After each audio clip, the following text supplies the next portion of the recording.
प्रेमचंद यादव की हत्या नहीं हुई है, प्रेमचंद यादव का पूरे परिवार का हत्या हुआ है, इसलिए हुआ। मैं बता रहा हूँ, बुलडोजर लगातार यूपी में चल रहा है, मैं इसकी सराहना करता हूँ। लेकिन एक बात बताइए, क्या संविधान और न्याय संगत ये बात है कि हर आदमी का आप घर तोड़ दीजिएगा तो क्राइम खत्म हो जाएगा? 302 बना दिए तो क्या मर्डर रुक गया? प्रेमचंद यादव को मार के फेंक दिया जाता है तो उस समय पुलिस प्रशासन कहाँ थी? अगर उस समय पूरा पेट्रोलिंग वहाँ पे गश्ती करके छावनी बना देता, जो आज वहाँ पे पुलिस प्रशासन छावनी और 144 और पत्रकारों को नहीं घुसने दिया। देखिए, बुलडोजर चलेगा, उसके घर के 4 दीवार को गिरा दीजिएगा, हो गया मामला खत्म। लोग तालियां पीटेंगे कि वाह वाह वाह, बुलडोजर चल गया, न्याय मिल गया। भाई कोर्ट कचहरी खत्म कर दीजिए, सारे रोड पे एक बुलडोजर लेकर लगा दीजिए और बोलिए कि ताला मार दो। हाई कोर्ट में सुप्रीम नरसंहार में आपको रोजाना हम अपडेट देते रहते हैं, लेकिन आज तक की सबसे बड़ी कार्रवाई और नया मोड़ जो है इस कांड में अब बहुत बड़ा मोड़ आ चुका है। लगातार आप लोग देख रहे थे प्रेमचंद यादव को किसने मारा, दुबे के परिवार को किसने मारा, वो सब चीज़ आप लोग जान गए। लेकिन आज की मैं बड़ी खबर बता रहा हूं कि अब जो है कल उनका भोज हो गया, दुबे परिवार का महाभोज जो है उनके बेटा के द्वारा करा दिया गया।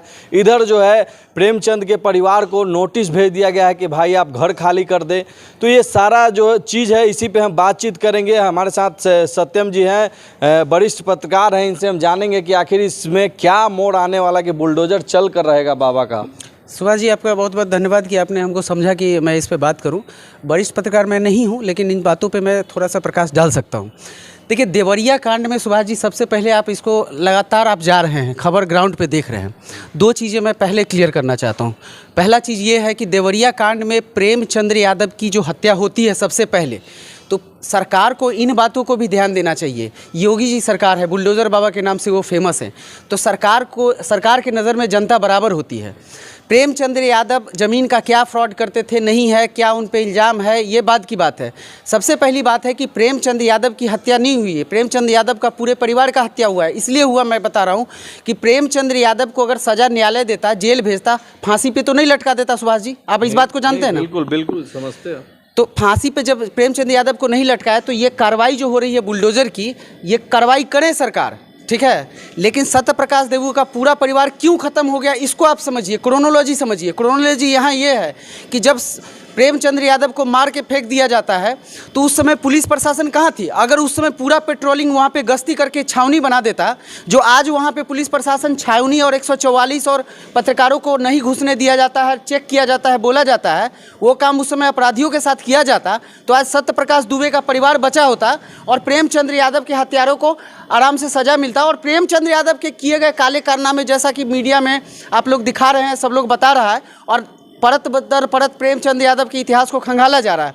तो क्या ये नहीं खंगालना चाहिए कि इस तरह की जो वारदात होती है, सत्यप्रकाश दुबे के पूरे परिवार को नृशंस हत्या की जाती है, ये मानसिकता कहाँ से उपजती है? ये जात पात के लोग जो करने वाले थे उस समय जब ये घटना घटी थी, मैं यूपी तो नहीं गया, लेकिन मैं 1-2 लोगों से, गणमान्य लोगों से बात किया, तो मुझे ये समझ में आया, और मीडिया रिपोर्ट, आप लोग का रिपोर्ट देख के मुझे समझ में आया कि जहाँ भी घटना होती है, लोग घटना की वजह ढूंढने के बजाय जाति ढूंढना शुरू करते हैं कि उस गांव में किसकी संख्या कितनी है। अगर किसी गांव में अगर यादवों की संख्या ज़्यादा है, किसी गांव में भूमिहार की संख्या ज़्यादा है, किसी गांव में पंडित की संख्या ज़्यादा है, राजपूत की संख्या ज़्यादा है, तो कोई क्राइम होता है तो जिसकी संख्या ज़्यादा है उसको सीधे से अपराधी घोषित कर दो कि वही लोग किया ही होगा। काहे भाई, एक अपराधी, आज आप जान लीजिए कि सत्यप्रकाश दुबे के भाई कहाँ छिप के बैठे हुए थे, उनको पुलिस लाया। प्रेमचंद यादव के जो ड्राइवर थे उसको किस समाज से आते हैं, 3 गोली पहले किसने चलाया? तो यहाँ पे सरकार या प्रशासन को सबसे पहले उस मानसिकता को ख़त्म करने की ज़रूरत है कि आए दिन इस तरह का हत्या हो रहा है लगातार, सरकार बजाय उसके बुलडोज़र चला देंगे। बुलडोज़र लगातार यूपी में चल रहा है, मैं इसकी सराहना करता हूँ। लेकिन एक बात बताइए, क्या संविधान और न्याय संगत ये बात है कि हर आदमी का आप घर तोड़ दीजिएगा तो क्राइम खत्म हो जाएगा? 302 बना दिए तो क्या मर्डर रुक गया? मर्डर इसलिए नहीं रुका कि 302 का धारा लगने के बाद आईओ जो उस केस में होता है, वो साक्ष्य संग्रह करने में उसे पता ही नहीं होता कि कौन सा साक्ष्य संग्रह करना है और किस तरह धारा वहाँ पे अप्लाई करना है। और धारा के साथ जब चार्जशीट बनती है ना सर जी, तो उस चार्जशीट में वही चीज़ धारा लगता है जिसका साक्ष्य आपके पास पुख्ता तौर पर है कि जज साहब के सामने में ये नहीं कहना है कि धारा हम लिख लिए थे उनके कहने पे। धारा आप लगाइएगा तो आपको साक्ष्य, उसमें सपोर्टिंग साक्ष्य चाहिए।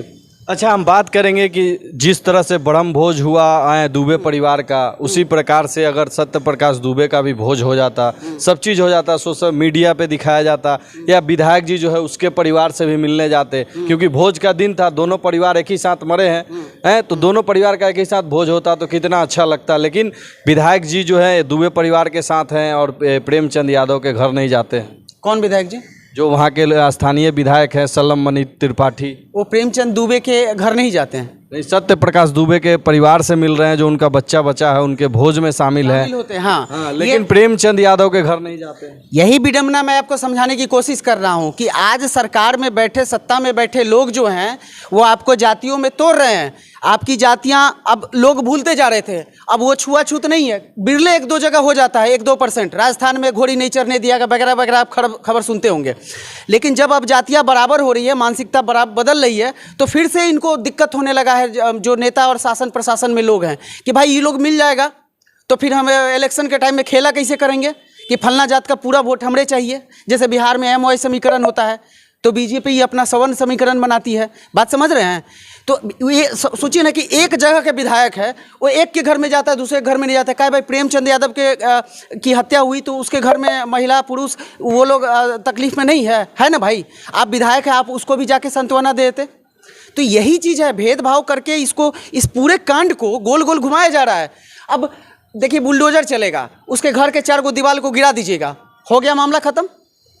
लोग तालियां पीटेंगे कि वाह वाह वाह, बुलडोजर चल गया, न्याय मिल गया। भाई कोर्ट कचहरी ख़त्म कर दीजिए, सारे रोड पे एक बुलडोजर लेकर लगा दीजिए और बोलिए कि ताला मार दो। हाई कोर्ट में, सुप्रीम कोर्ट में, छोटे सा डिस्ट्रिक्ट कोर्ट में, सब में ताला मार दो, बुलडोजर खड़ा कर दो। जो एक चोरी करे, चप्पल चोरी करे, एगो पिलर गिरा देंगे। पर्स चोरी किया तो 2 पिलर गिरेगा। मर्डर किया तो पूरा घर ढा देंगे और ज़मीन खोद देंगे, पोखर बना देंगे, खेती नहीं कर पाएगा, उसका समूल नष्ट हो जाएगा। लेकिन मर्डर कोई करता है तो उसके परिवार का क्या दोष है? परिवार तो नहीं सिखाता ना कि जाके मर्डर कर। यही बात तो आप सोचिए ना, पत्रकार हैं, आप जा रहे हैं, ग्राउंड पे जा रहे हैं, वहाँ सवाल कीजिए, कम से कम प्रशासन से सवाल कीजिए, आंख में आंख डाल के। हाँ, तो जाने ही नहीं दिया जा रहा तो सवाल किससे? तो आपको जाने नहीं दिया जाएगा ना। ये आप समझिए, ये डेवलप किया जा रहा है। जैसे जैसे जनता भारत की अब शिक्षित होते जा रही है, सब लोग बराबरी में आ रहा है, सब लोग बात को समझ रहा है, तो फिर से ये सत्ताधारी लोग जो हैं कभी धर्म का सहारा लेंगे, कभी जाति का सहारा लेंगे, कभी आपको वर्ग में विभाजित करेंगे, कभी आपको घर के तोड़ेंगे। अब मान लीजिए कि आपके घर को तोड़ दिया, आपके हम पड़ोसी हैं, मेरे घर को नहीं तोड़ा, तो हम किसके साथ जाएंगे? जो आपके घर को तोड़ा उसके साथ चले जाएंगे फट से। वहाँ हमको कुछ बोलना नहीं है।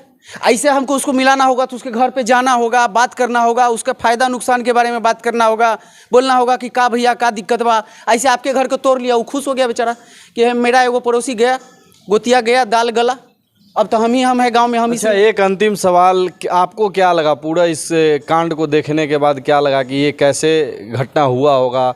उस समय की स्थिति क्या रही होगी? प्रेमचंद, ये विशुद्ध घटना जो है, ये पूरा का पूरा घटना प्रॉपर्टी और ज़मीन को लेके है। सीधी सी बात है। इसमें मूल जो है ना, घटना का मूल जड़ में जो है ज़मीन है। ठीक है, अक्सर घटना के जड़ में जड़ जोड़ू ज़मीन यही होता है, इसमें भी है। लेकिन इसमें कांटा से कांटा निकालने वाली बात मैं आपको बताया था पहले।